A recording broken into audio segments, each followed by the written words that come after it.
Me revoilà pour cette vidéo du coup qui s'enchaîne avec les 2 précédentes. C'est assez rigolo parce que je peux passer des périodes entières où, il y a pas du tout de thème qui me traverse et donc il peut se passer plusieurs semaines, voire des fois quelques mois, où je ne publie pas de vidéo ici. Et puis des moments où ça se concentre et puis, moi j'adore ça parce que ça fait vraiment partie, je pense, de ma personnalité, de mes facettes à moi, de suivre ce flow, du coup. Et donc là, cette troisième vidéo là, dans cette petite série estivale, et bien, elle est sur, ce côté qui me touche tellement profondément parce que j'y ai été confrontée de manière dure, ça m'a vraiment plongée dans des abysses difficiles et que encore aujourd'hui, c'est un chemin et c'est un «travail» entre guillemets que d'être en paix avec ça, qui est le côté de je suis vraiment déçue, je suis, désespérée finalement de m'apercevoir qu'il n'existe pas de recettes miracles, de baguettes magiques, de clés magiques qui me permettent de sortir définitivement de mes blessures, de mes traumatismes, de mes manques, et de pouvoir goûter de mes stratégies, de ces peurs, et que finalement, de l'inconfort que la vie va me présenter et que je n'ai pas la possibilité de goûter du coup à une plénitude permanente, un état de bien-être permanent. Alors oui, il existe plein d'approches qui, nous le vendent, je vais le dire comme ça, qui nous vendent, qu'en faisant telle pratique, en ayant tel ceci, en faisant telle thérapie et cetera. Oui, oui, oui, vous allez guérir, oui, oui, vous allez guérir et vous allez goûter au nirvana, du bonheur absolu. Ça n'existe pas. Vous voyez bien que toutes les personnes que vous rencontrez, quand bien même celles qui ont fait un superbe chemin de défrichage intérieur, qui ont déblayé leurs plus gros blessures, leurs plus gros traumas et cetera, bah, étonnamment, elles vont continuer à être confrontées à ce que j'appelle la vie, c'est-à-dire les étapes de la vie. Toutes ces vagues qui se succèdent et j'en ai déjà parlé, d'une manière ou d'une autre sur cette chaîne de ce principe même du vivant qui est mouvement et impermanence et qui va nous porter au nu et au sommet, de la joie, de la légèreté à certains moments et puis d'un coup, va nous faire redescendre dans un creux de vague et là, tout d'un coup, on va vivre une épreuve, une étape, on va être, renversé, retourné, pas bien, avec des émotions, entre guillemets «désagréables», et on se sentira impuissant, démuni, tout ce que vous voulez et puis hop, ça repart et cetera. Donc je ne crois pas et je voudrais le redire ici pour toutes ces personnes du coup qui se retrouvent dans une profonde souffrance. Je ne crois pas du tout qu'il existe une recette miracle, une baguette magique qui permette d'atteindre ce nirvana ou ce paradis sur terre ou cet Éden et cetera et je pense qu'au contraire, la manière de pouvoir, se mettre en paix avec la vie, c'est d'accepter ça. C'est d'accepter, cette réalité finalement que nous serons continuellement bousculés. Et j'en parle plus particulièrement maintenant puisque je ressors, d'il y a quelques temps, je ne sais pas quand la vidéo, sera publiée, mais en tout cas, elle sera pas très loin d'aujourd'hui et je ressors du coup d'un stage que j'ai animé sur l'amour de soi justement et où une des personnes présentes du coup a d'un coup été confrontée à ça, à une part d'elle-même qui était fort mécontente à la fin du stage, fort mécontente dans le sens vraiment d'une profonde tristesse, hein, j'entends par là justement cette fameuse souffrance, de réaliser que finalement elle n'aura pas tout guéri à travers ce stage, qui était un énième, stage ou une énième approche dans laquelle dans laquelle elle allait pour, justement, répondre à cette quête, de se dire: «Est-ce que ça y est, je vais enfin pouvoir me sentir bien avec moi, tous les jours de l'année et jusqu'à la fin de mes jours?» et que du coup, c'est une grande désillusion quand tout d'un coup, fouam, on est plombé par ce réel que, ça n'est pas la réalité et ce que je voudrais partager de ça, c'est, que c'est un deuil, à nouveau, c'est un deuil à faire d'une forme de quête. Que nous sommes dans une époque où, nous ne sommes plus drivés comme, avant par, des formes de religion qui étaient prédominantes et qui, quelque part, jouaient ce rôle-là de nous donner, de nous, entre guillemets, «nous aiguiller» avec des sortes de baguettes magiques en nous disant: «Ben voilà, c'est en se plongeant là-dedans que du coup, on va atteindre un meilleur état» et cetera, et cetera. Et bien là, je vois que, dans ce chaos un peu ambiant, et bien, c'est le développement personnel et les quêtes de spiritualité qui se substituent à ça et qui deviennent une nouvelle manière de se réenfermer dans quelque chose où on croit que ça y est, on va détenir, la capacité, que si on met en application, ce protocole, ceci, ces croyances, tatati tatata, qu'on pratique ci, qu'on pratique ça, et bien voilà, on va être protégé des aléas de la vie. Bah, ça n'est toujours pas la réalité. Alors ça peut marcher un temps et c'est ce dont je témoigne souvent, c'est-à-dire que j'ai connu cette phase, du coup, où, j'étais à dans un espèce de mouvement permanent avec la spiritualité, connectée H24 avec d'autres plans et cetera. Monde incroyable, ça y est, je commençais à avoir l'impression que je n'allais plus être touchée par les choses et cetera. Vaste illusion, à un moment donné, la vie nous rattrape et plim! Nous refait atterrir ici puisque nous sommes des êtres incarnés, vibrants d'émotions, traversés par cette palette permanente de toutes les couleurs des émotions possibles et des situations et expériences possibles. Donc, c'est un deuil. C'est un deuil d'accepter que jusqu'au mon dernier souffle ici, je peux vivre le meilleur comme le moins bon, je peux goûter des états émotionnels ultra agréables que j'affectionne tout particulièrement. Je peux me sentir ultra connectée avec moi-même, ce que j'appelle moi le moi conscient, que vous m'entendez appeler le pilote, et vivre des moments d'extase, de plénitude, de complétude, en lien avec ce grand moi qui s'occupe de toutes mes petites parts, et me sentir en paix, pleine, remplie, nourrie, etc. Et à nouveau, plam, patatras, me retrouver plongée dans une expérience qui me bouscule, qui me contrarie, qui me met dans l'inconfort, qui me met face à des parts de moi que j'avais pas encore vues. Et allez, et on y retourne, et c'est reparti. Et, et ça, c'est une, je dirais que c'est au-delà d'une acceptation, parce qu'on me dit, ah ben alors du coup, est-ce qu'il faut accepter? Je dirais que c'est juste c'est un consentement. C'est un consentement et un renversement de tout ce qu'on essaye de nous transmettre, du coup, en lien avec une forme de performance, avec une forme d'efficacité, avec une espèce de précepte de la réussite permanente, de voilà, d'un graal à atteindre, qui nous mettrait à l'abri. On ne peut pas être à l'abri de la vie. On ne peut pas être à l'abri de la vie. Parce que qui cherche à faire ça à l'intérieur de nous? Donc vraiment la question à laquelle je ramène, et cette personne qui était là dans ce stage, du coup, elle est ressortie avec cette question-là. Je dis: «Mais quelle est la part à l'intérieur de toi qui veut à tout prix te mettre à l'abri?» Et elle veut te mettre à l'abri de quoi? Les parts qui nous maintiennent dans cette quête illusoire de trouver la baguette magique, c'est des parts qui sont reliées à notre structure égotique de survie, qui sont encore branchées sur le canal survie. Le canal survie, c'est pas la vie. Donc ils veulent nous préserver de la vie. C'est quand même le comble quand on y pense. Notre structure égotique qui nous tient debout, avec toutes ces parts-là, elle cherche à nous mettre à l'abri de la vie. C'est dingue quand on y pense.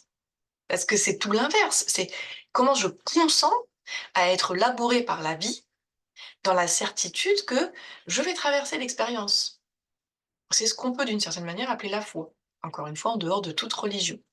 C'est la foi en la grandeur que je suis qui va pouvoir vivre ces vagues de la vie et à chaque fois en ressortir. Et donc faire marcher mon évolution naturelle, puisque nous sommes des êtres évolutifs, nous sommes des êtres d'évolution. La vie évolue. Elle n'est pas figée, encore une fois. Or, ces parts à l'intérieur de nous qui sont toujours en quête de cette baguette magique et qui nous mettent dans une profonde souffrance et des fois dans un désespoir très profond, une détresse, ce sont celles qui cherchent à nous mettre à l'abri de la vie et qui, en fait, cherchent à ce qu'on ne soit plus jamais atteint par quoi que ce soit. Au secours! Au secours! Mais j'ai cherché à faire ça, hein, donc quand je dis au secours, je le dis avec toute ma tendresse pour moi-même et ma Marie du passé qui est pas si lointaine, elle est encore très, très proche celle-là, de dire: «Au secours, mais comment est-ce que j'ai pu chercher ça? Comment est-ce que j'ai pu chercher à me mettre à l'abri du vivant qui va me remuer dans tous les sens, du terme?» Bah, simplement parce que, j'ai peux avoir un terrain, comme nous tous. Voilà pourquoi je fais le lien avec les 2 vidéos précédentes. Nous sommes tous traumatisés et se couper de soi, c'est comme être enterré vivant. On porte tous à l'intérieur de nous des grosses blessures qui n'ont pas été accompagnées, auxquelles on n'a pas encore donné la main et que du coup, eh bien, comme je vis avec des «plaies ouvertes» entre guillemets, mais qui sont enfermées à l'intérieur de moi, émotionnellement parlant, eh bien, je cherche à tout prix à ne surtout pas en rajouter. Je voudrais je voudrais connaître cet état-là, ce fil tout plat-là, où je suis sûre que plus rien ne va mettre Marie par terre. Si je devais décrire, hein, cette part qui est accrochée à cette quête de baguette magique, elle me touche tellement quand je la rencontre à l'intérieur de moi. Vraiment, j'ai beaucoup d'émotions à chaque fois que j'en parle. Cette part-là, elle voudrait mettre Marie à l'abri. Elle voudrait que Marie n'ait plus jamais à être heurtée par quoi que ce soit du monde extérieur, qu'aucune expérience ne la mette à terre, que rien ne vienne la déstabiliser et l'empêcher d'être ce qu'elle est. Donc cette part, elle est tellement, tellement, tellement belle. Mais elle se trompe. Mmh. Elle croit bien faire, mais elle se trompe parce qu'elle n'y arrivera jamais. Malgré tous ses efforts de contrôle et de stratégie de survie, elle ne pourra jamais mettre Marie, me mettre à l'abri de la vie. C'est impossible. C'est pour ça que je dis que cette étape, elle est dure. C'est j'atterris dans un réel et c'est la plus belle que je connaisse à date, en vérité. C'est la plus belle étape que je connaisse, de consentir que oui, je porte encore en moi des blessures, que j'ai besoin d'aller rencontrer du coup, avec lesquelles j'ai besoin de relationner. J'ai besoin de faire ce job-là, c'est sûr, de donner la main à tous les espaces de moi qui ont été malmenés et qui font que il y a des couches comme ça qui font que j'ai la sensation que je ne pourrais pas encaisser un coup dur de plus ou que je ne pourrais pas avoir la capacité de traverser quelque chose de plus qui me bouscule, que je veux m'en prémunir. J'ai besoin d'aller rencontrer ça pour recréer un socle de sécurité à l'intérieur de moi.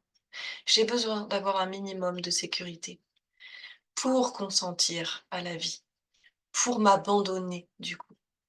Et ça, c'est à l'opposé de l'efficacité. Il n'y a rien de définitif, il n'y a rien de permanent. Je ne cherche pas de l'efficacité du coup, une baguette magique efficace. Non, c'est tout le contraire. C'est un chemin infini qui n'est jamais fini, qui est à renouveler tous les jours. C'est un chemin de disponibilité et non pas d'efficacité. C'est un espace où je me rends présente du mieux que je peux à moi-même, en acceptant que des fois je ne serai pas présente à moi-même. C'est accepter ces allers-retours, accepter que oui, c'est possible de goûter à des espaces de plénitude. Je ne suis pas du tout en train de dire que ça n'existe pas. Oui, je peux goûter ces espaces de plénitude où je suis remplie de mon grand moi, mon âme, peu importe le mot que vous y mettez, mon pilote, mon moi conscient, qui embrasse ma totalité, qui me fait sentir combien je m'aime, combien je suis bien avec moi, combien, ah, tout d'un coup, la vie est belle. Et ces allers-retours qui, d'un coup, me reprojettent, du coup, dans une expérience qui va me bousculer, qui va être inconfortable. Et où, dans ces moments-là, oui, c'est vrai, je ne me sens plus reliée à ce grand moi. Ah, j'ai l'impression à nouveau d'être coupée, de plus être pleine, de perdre de vue tous mes outils, de ne plus savoir comment je vais en sortir, d'être, hop, complètement renversée par la vague et sous l'eau. Et oui, la vie, c'est cette alternance. C'est pour ça que j'utilise souvent l'image du symbole de l'infini et donc du 8 comme ça. Oui, je vais vivre ces moments de plénitude, de ressources où, ah, tout d'un coup, j'ai cette vue de l'aigle, ce recul, et cetera, cette paix. Et puis là, comme je joue le jeu de la vie, puisque je suis ici, clac, je repars dans l'expérience, quelle qu'elle soit, quelle qu'elle soit. Et donc, je n'ai donc pas un problème, je n'ai pas un problème si je continue à vivre des expériences qui me chamboulent. Parce que c'est ça, le travers en ce moment du développement personnel, de la quête dans la spiritualité. C'est qu'on finit par croire que j'ai un problème, puisque moi j'ai toujours pas trouvé la baguette magique qui ferait que je ne plonge plus dans des expériences qui me bousculent. C'est ça la croyance que j'entends le plus. Comme si, en fait, du coup, j'avais raté quelque chose encore. J'étais en retard. Mmh. Pour ça que je parle de non-efficacité, on n'est pas dans l'efficacité, il n'y a pas de retard, il n'y a pas de timing à tenir. Non, non, non, non, non. Et je ne suis absolument pas anormale, c'est tout l'inverse.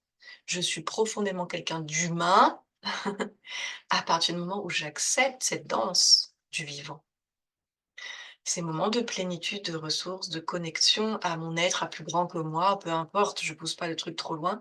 Et les moments où clac, je redeviens là, le petit humain ballotté dans l'expérience humaine qui va connecter de nouvelles expériences, de nouvelles émotions, qui va être confronté à des facettes de lui-même qu'il n'avait pas encore vues, des expériences qu'il connaissait pas.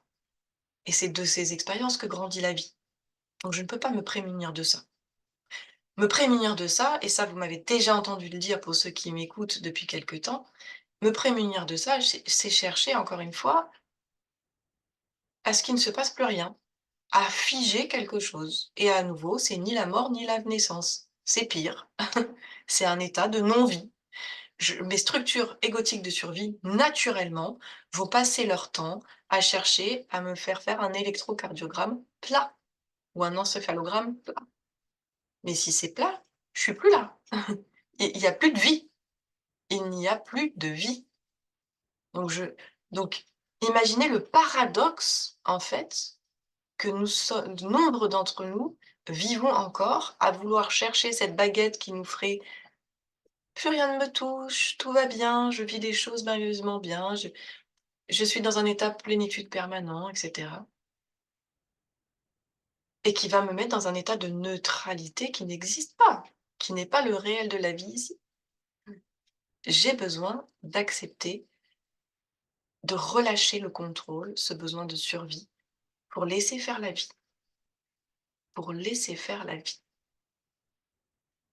Abandonnez-vous à la vie et ne vous abandonnez pas vous-même. Abandonnez-vous à la vie, mais ne vous abandonnez pas vous-même. La chose que vous pouvez faire, c'est œuvrer à ce socle de sécurité dont je parle, c'est-à-dire à ramener tout doucement à la vie à l'intérieur de vous toutes les parts qui ont été malmenées, tous les petits vous du passé qui ont eu des blessures, des manques, des traumatismes. C'est le job que vous pouvez faire. C'est un job de relation. C'est un job où je recrée un espace de relation entre moi et moi, où je me donne la main, je fais alliance avec moi. Et si tant est qu'il devait y avoir une baguette ou une clé, ça serait celle-là. Ce qui va me permettre de me couler dans la vie, avec tous ces hauts, ces bas, ces vagues, comme je viens de l'expliquer. C'est cette alliance que je vais créer avec moi. C'est cette relation indestructible, ce lien d'amour que je peux tous les jours, avec patience, curiosité, bienveillance, ouverture, décider de nourrir avec moi. C'est un choix à renouveler tous les jours, en acceptant qu'il y a des jours où je n'y arriverai pas. Ça fait partie du jeu. Il y a des jours où je n'arriverai pas à être avec moi-même, toujours ce vide de l'infini. Il y a des jours où je n'aurai pas de lucidité. Il y a des jours où j'ai l'impression que je serai perdue. Et il y a des jours où je vivrai l'extase, la joie, la légèreté, etc. Et si tant est qu'il devait y avoir une clé, ça serait celle-là. Ne vous lâchez pas la main. Accompagnez-vous. Apprenez à être ce parent pour vous-même. À plonger, dès que c'est possible, à la rencontre, du coup, de ces espaces de vous qui ont besoin d'être reconnus, légitimés, entendus, pour que ça se libère et que petit à petit, à l'intérieur de vous, il y ait des nouvelles fondations qui puissent éclore et qui remettent une forme de sécurité à l'intérieur. Dès lors que ce socle commence à se reconstituer à l'intérieur de vous, alors cette quête se détend d'elle-même. Cette structure égotique de survie qui cherche à vous prémunir de la vie et à vous éviter d'être le moindre expérience désagréable, va se détendre petit à petit, va arrêter d'être aussi présente. Il n'y aura plus cette nécessité puisqu'il y a une colonne vertébrale à l'intérieur qui va prendre place, dans laquelle peut relationner, à l'intérieur de votre monde intérieur, tous ces espaces de vous qui se donnent la main, où plus personne n'est tout seul à l'intérieur, dans un espèce de désespoir ou une détresse, et où tout le monde se donne la main et s'entraide, où cette alliance du coup, grandit et vous permet de continuer à avancer dans la certitude que vous pouvez consentir à la vie, que oui, il y a des moments où vous allez vous perdre vous-même de vue, vous ne serez plus en lien avec cet amour à l'intérieur de vous, peu importe comment vous l'appelez, où vous serez noyé dans l'expérience, où ça sera pas facile, tout autant que les moments où ça sera génial et fluide, et que vous pouvez vous abandonner à ça. La relation à soi, l'alliance avec soi, la présence à soi et l'acceptation que de toute façon, des fois, je ne pourrais pas faire tout ça. Voilà ce que je voulais vous partager à travers cette vidéo. Abandonnez-vous à la vie, mais ne vous abandonnez pas. Ça serait ça, moi, du coup, ma petite clé à moi. Et il n'y a pas, heu du coup, une clé. Ça saurait, vous croyez pas? Je terminerai là-dessus. Vous croyez pas franchement que s'il y avait une recette magique, bah, les humains se la seraient déjà passée depuis bien longtemps? Et qu'on serait, beaucoup plus en paix à l'intérieur de nous, du coup, si on l'avait trouvée. Et et que réellement, ce dont je peux témoigner, c'est que la plus grande paix que j'ai goûtée jusqu'à présent, c'est celle que je vous décris là. C'est de me foutre la paix, comme dirait Fabrice Midal, ce philosophe que j'aime bien. C'est finalement de me foutre la paix avec cette quête. Et encore une fois, de me prendre main dans la main et de faire un câlin d'amour monstrueux, merveilleux à cet espace de moi qui croyait pouvoir me prémunir de la vie et me mettre hors de danger. Ça, c'est ma structure de survie. Et plus moi je me mets en sécurité et plus je noue cette alliance avec moi, moins j'ai besoin de bâtir des barricades de survie. Et je peux m'abandonner et m'abandonner à la vie, dans l'acceptation totale qu'il y a des moments, je ne saurais pas me prendre par la main et que je vais faire ces allers-retours en permanence et que c'est OK, qu'il n'y a rien d'anormal, il n'y a rien à corriger, il n'y a rien à changer là-dedans. Je peux me fondre dans ce grand vivant et respirer, me détendre.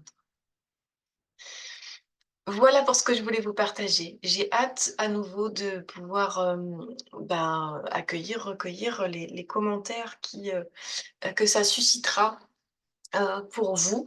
N'hésitez pas à partager si vous sentez que ça peut faire du bien à des personnes. Je vois tellement, tellement de gens dans des grosses souffrances, dans les milieux spirituels, qui sont enfermés, qui tournent en rond avec ce truc-là.